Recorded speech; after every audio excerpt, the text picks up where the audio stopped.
Hello बच्चों, कैसे हैं आप। आज हम करेंगे वर्कशीट नंबर 29। आज डेट है 9/9/2020। सब्जेक्ट आपका साइंस और आज का चैप्टर है लाइफ प्रोसेस। और आज का टॉपिक है इस चैप्टर में transportation in plants. Last worksheet में हमने करा था ट्रांसपोर्टेशन इन ह्यूमन बींग्स। उसी तरीके से ट्रांसपोर्टेशन होता है प्लांट्स के अंदर भी, बट तरीके अलग हैं दोनों के अंदर। ठीक है, तो चलिए पढ़ते हैं हम transportation in plants. The first point is cover for plants the soil is the nearest and the richest source of raw material like nitrogen, phosphorus and other minerals. जैसे कि हमें न्यूट्रिएंट्स की ज़रूरत होती है, वो न्यूट्रिएंट्स हमें फूड से मिलते हैं और ब्लड के थ्रू हमारी पूरी बॉडी के अंदर वो न्यूट्रिएंट्स हमारे तक पहुंचाए जाते हैं।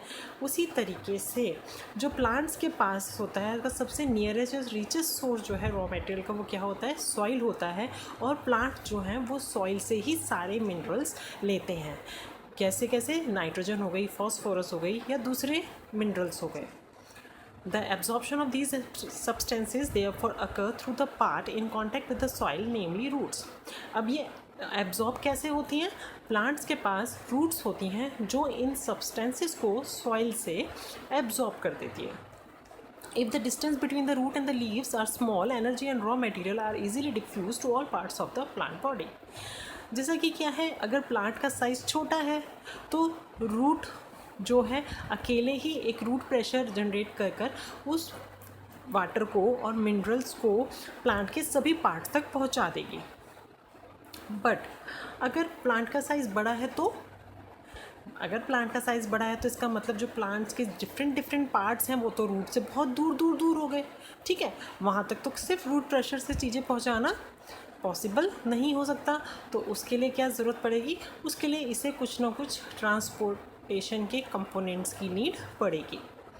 ठीक है, फिर a proper system for transportation like xylem and phloem is therefore essential in such situation. इसलिए ऐसी सिचुएशन के अंदर क्या ज़रूरत है, इम्पॉर्टेंट सिस्टम ऑफ ट्रांसपोर्टेशन। और क्या है वो प्लांट्स के अंदर, जाइलम एंड फ्लोएम। ठीक है, plant do not move and plant bodies have a large portion of the dead cell in many tissues. क्योंकि प्लांट जो हैं वो मूव नहीं कर सकते। ठीक है, वो एक ही जगह रहते हैं, सॉइल के अंदर जहाँ पे वो ग्रो करते हैं वो वहीं रहते हैं।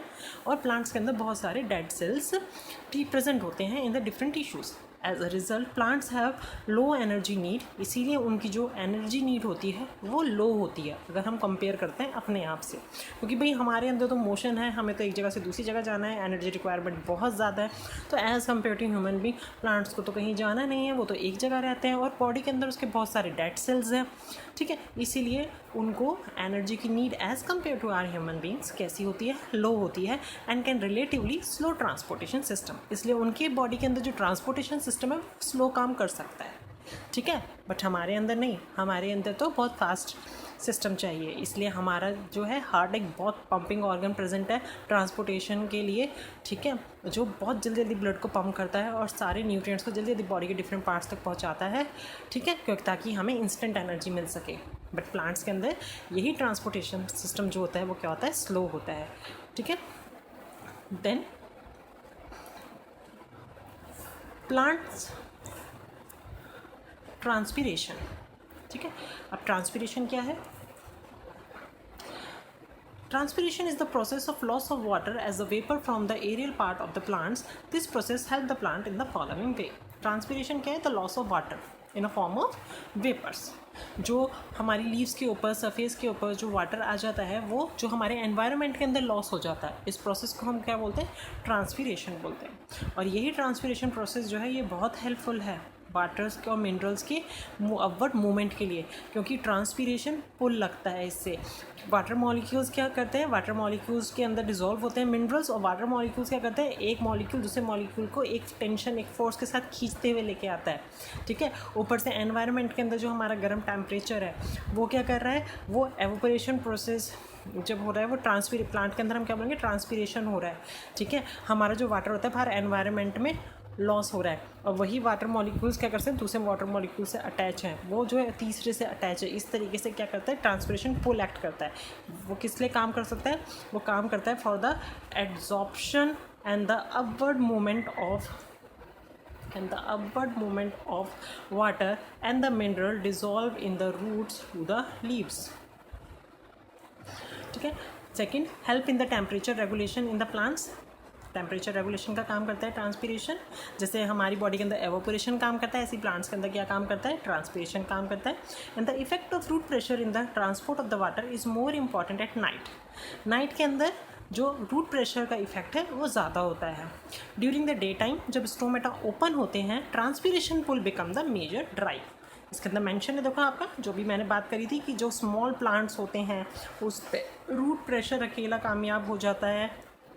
आपका रूट प्रेशर अकेला कामयाब हो जाता है प्लांट को चढ़ाने के लिए. लेकिन जो बिग प्लांट्स हैं और दिन के टाइम कौन एक्ट करता है, आपका ट्रांसपीरेशन पुल एक्ट करता है.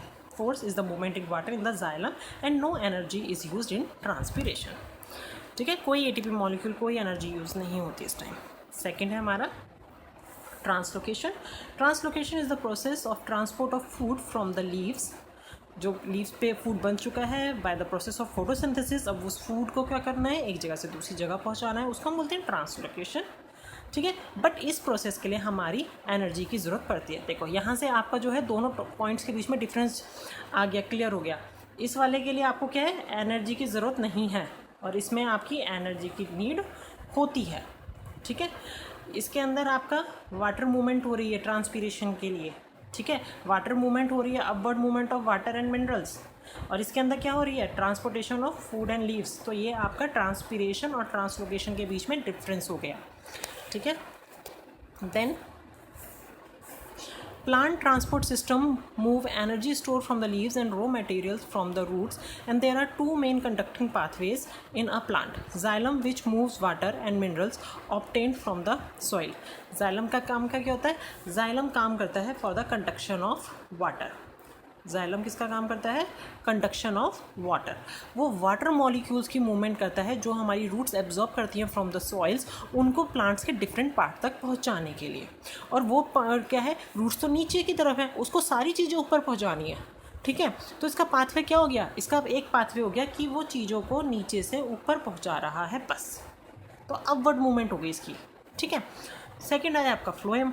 फ्लोएम कैसा है, विच transport product of the photosynthesis. ठीक है, जो फोटोसिंथेसिस टाइम फूड प्रिपेयर हुआ है लीफ के अंदर, वो उस सिंथेसाइज्ड फूड को प्लांट के अदर पार्ट तक पहुंचाएगा.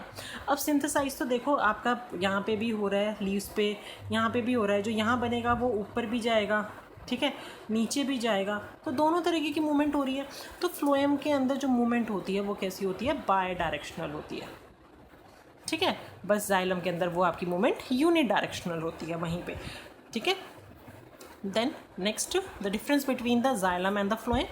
Xylem transports water and minerals in the plant, and the phloem transport the food from the leaf to the other plants. Xylem हमारा जो है मिनरल्स और वाटर का ट्रांसपोर्ट करता है, फ्लोएम हमारा फूड का ट्रांसपोर्ट करता है. The movement of xylem is always upright. जो भी मैंने आपको बात बताई कि जाइलम जो है हमेशा क्या करेगा, जाइलम हमेशा अपवर्ड मूवमेंट करेगा, ऊपर की तरफ, रूट से ऊपर की तरफ पानी जा रहा है.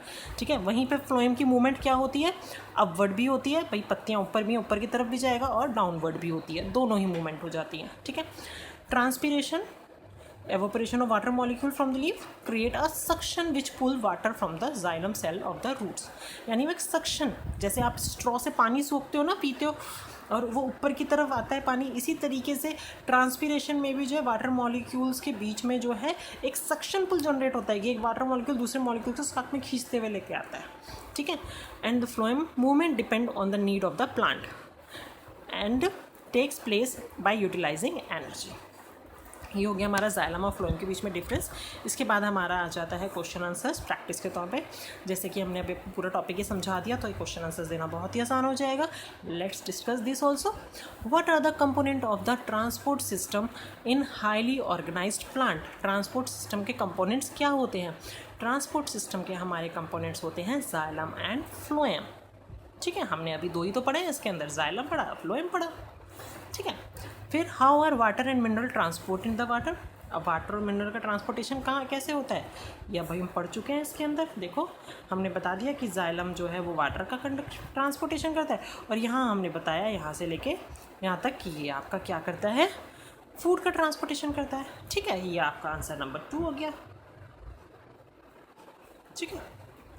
फिर आपका क्वेश्चन नंबर 3 है, where how is food transported in plants. Food कैसे ट्रांसपोर्ट होता है? सिंपल, अभी दोनों क्वेश्चन बता तो दिए। सेकंड मैंने अभी यहाँ बताया था आपको, सेकंड ये वाला बताया था, है ना। थर्ड आपका यहाँ आ गया, दोनों क्वेश्चन हो गए इसके अंदर आपके, ठीक है। फिर आपका फोर्थ है, the xylem in plants are responsible for the transport of, किसका ट्रांसपोर्ट करते हैं जाइलम? वाटर का, ठीक है। फिफ्थ है, what are the difference between the transport of minerals in xylem and the phloem. तो आपको पता है जाइलम और फ्लोएम के बीच का जो डिफरेंस है ये आपका दिया हुआ है, ये वाला और ये वाला। जो पूरे डिफरेंसेस दे रखे हैं वही आपका आंसर है। ये पूरा आपका आंसर नंबर 5 है, ठीक है। तो यहाँ पे आपकी पूरी वर्कशीट डिस्कस हो गई है। होप आपको समझ में आया होगा। बाय।